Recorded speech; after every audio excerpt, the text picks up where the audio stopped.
Bom, eu disse que seria rapidinho, estamos de volta no intervalo. Antes de nós entrarmos no assunto, Fran, um passarinho verde me contou, aí que um amigo meu fala assim, gente, passarinho verde, você tá ficando doido falando com passarinho verde, né? Vai vendo. Mas me contaram aqui que a Margarete já lançou um livro em Macaé, não é isso, Margarete? Esse livro também será lançado em Macuco em breve. Eu gostaria que você contasse um pouco pra gente desse livro, qual é o teor desse livro e com que objetivo esse livro foi lançado no mercado. Então,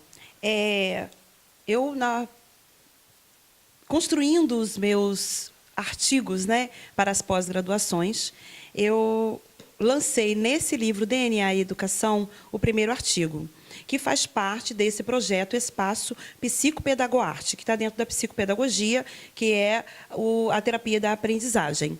E nesse livro, que é uma coleção de artigos, na verdade, aqui nós temos artigos de muitos educadores, e um dos artigos é o meu, onde eu trago o título de que a música, como a parte importante na intervenção e mediação do indivíduo com espectro autista.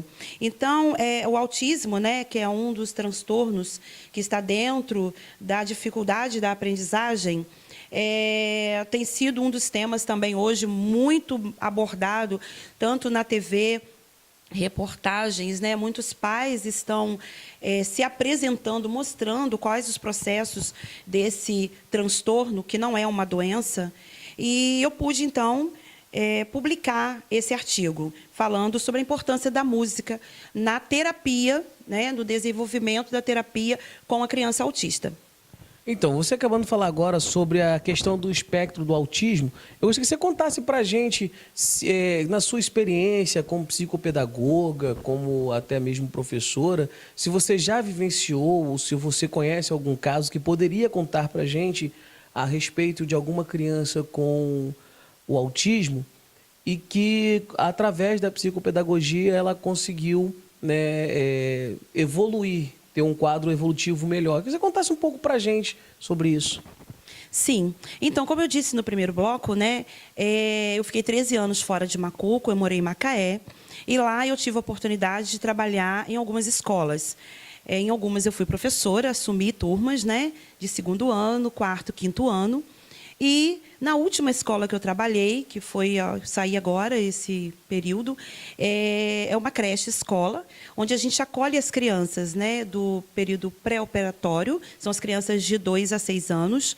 E nesta escola nós tínhamos crianças autistas com laudos, em que os pais, né, levaram para estar ali estudando com a gente, e nessa escola eu atuava como supervisora pedagógica.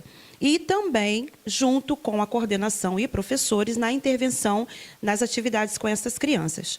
E dois alunos com 4 anos, eles chegaram na escola num processo em que não tinham nenhuma atividade educacional, porque os pais não liberaram, não levaram para a escola. E quando eles chegaram ali, que foi indicada, até a escola foi indicada por uma neuro, a neuro indicou que a escola, que seria a escola aprovada para estar acolhendo essas crianças, e eles ficaram com a gente. E um desses alunos nos trouxe um retorno positivo desse período. Ele chegou na escola com 3 aninhos, no Jardim 1, que é o pré, no caso, é o Maternal 2, para muitas outras escolas, né?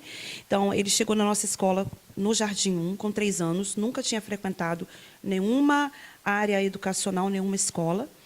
E o desenvolvimento daquela criança foi positivo.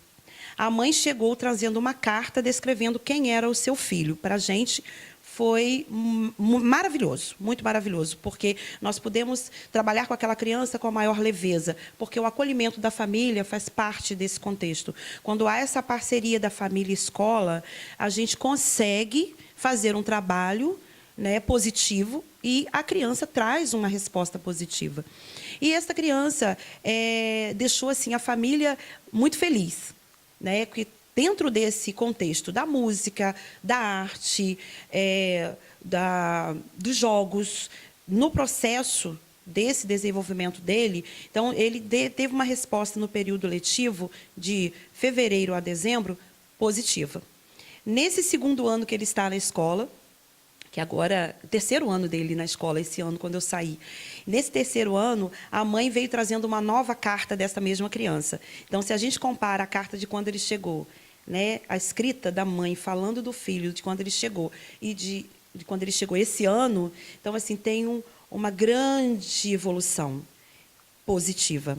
E também esta família faz parte de um contexto que foi criado lá em Macaé, que foi motivados pelo autismo. Então, assim, são várias mães que se reúnem e montaram uma equipe, um grupo que fazem o movimento autista. Isso também ajuda muito. E, inclusive, esse livro, quando eu lancei lá em Macaé, eu pude participar, né, do mês do autismo, que é o abril, mês de abril, e dia 2 de abril é o dia do autismo. E no dia 9 de abril foi o lançamento do livro, pelo tema, né, quando eu falo sobre a importância da música na mediação da criança ou do indivíduo com espectro autista. Então, eu pude fazer o lançamento desse livro, falando um pouco desse artigo, onde eu trago um pouquinho sobre a musicoterapia, a arte-terapia, o contato da família, o período do luto, que quando descobre, né, quando a família recebe esse laudo para a família, é muito complicado, ela vive um período de luto.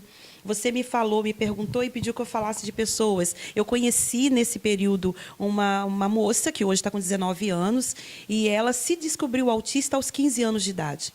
Por quê? Ela era diferente, não era bem aceita no grupo da escola, e a sua mãe, por ser funcionária de uma escola, recebeu uma revista onde falava um pouco sobre autismo. E deu para ela ler, para saber se ela encaixava naquele quadro. E ali ela começou a ler e começou a se interessar mais, ela se descobriu autista.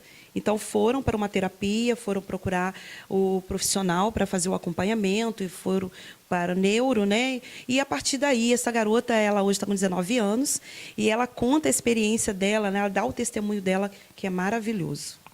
Bom, você falou agora sobre uma questão muito importante.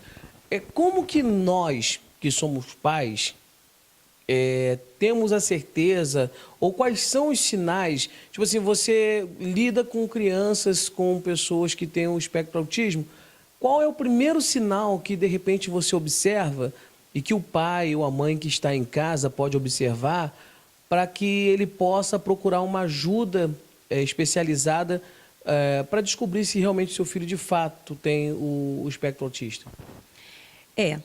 O primeiro contato de toda criança com a mãe, principalmente, né, é o olhar. Então, se a criança não te olha nos olhos, sempre que você fala, ela não te olha nos olhos, a gente não pode diagnosticar que é autismo, mas já pode procurar um especialista para estar fazendo uma avaliação. A falta de interatividade, de não ter esse processo de socialização, é um dos sintomas também que são muito visíveis. Nós, como educadores, professores, a gente tem esse olhar, porque se a criança está num contexto de pares de idade, que é a mesma idade dela, mas ela não tem essa interatividade, essa socialização, que é algo natural para a idade dela, a gente já fica um pouco preocupada. Se você conversa ou chama a criança, ela não te ouve, ela não te atende, é um outro aspecto que você pode estar observando bem de perto. Porque, na verdade, são muitos sintomas, são mais de 400. Então, assim, é difícil para você olhar e dizer, é autista. Entendi. Agora, você falou em relação a jogos. Você, como psicopedagoga, você já... Eu sei que existem diversos jogos que são usados para poder forçar, eu não digo forçar, mas estimular a criança, a pessoa, na terapia de aprendizagem. Mas tem algum tipo de jogo que você indicaria, ou algum que você mesma já tenha criado? Porque com esse tempo de experiência que você tem, que vem falando para a gente, tem algum material seu que você já tenha criado? Olha, eu criei um livro, que é onde eu tenho várias páginas que podem ser como se fossem pranchas, que a criança pode estar assimilando números à quantidade, né, trabalhar a matemática, porque nisso você busca a concentração e a atenção da criança. E isso também é um dos pontos que a gente atua para saber qual o tempo dessa criança nessa concentração, né? A calma, a paciência, se ela está mesmo diretamente interagindo, né, com aquela atividade, com esse jogo. O quebra-cabeça. O quebra-cabeça, eu tenho alguns jogos de quebra-cabeça que também é importante para esse momento de avaliação. Porque o tempo de concentração, ele tem que ser, no mínimo, 30 minutos. Claro que dentro desses 30 minutos, você vai trocar a atividade, porque a criança não fica 30 minutos, a não ser que o jogo seja bem complicado e difícil. Eu tenho alguns jogos, eu vou estar apresentando para vocês. A criação mesmo, eu estou muito envolvida agora com o Tangram, porque o Tangram é um quebra-cabeça chinês e que ele quebra realmente a cabeça. Que através das figuras geométricas, né, que são 7 peças, você pode criar vários personagens através dele. Bom, então para a gente finalizar esse bate-papo, que daqui a pouco a gente vai voltar novamente aqui com a Margarete e ela vai continuar contando, vamos conversar sobre a Fran, sobre o Instituto, sobre sobre o espaço, sobre a ideologia, sobre o Instituto, vai contar tudo pra gente. Mas eu sei que você não ficou só nesse livro, né? Não. São quantos? Então, eu publiquei 5 artigos. Esse aqui, que falamos um pouquinho sobre o autismo.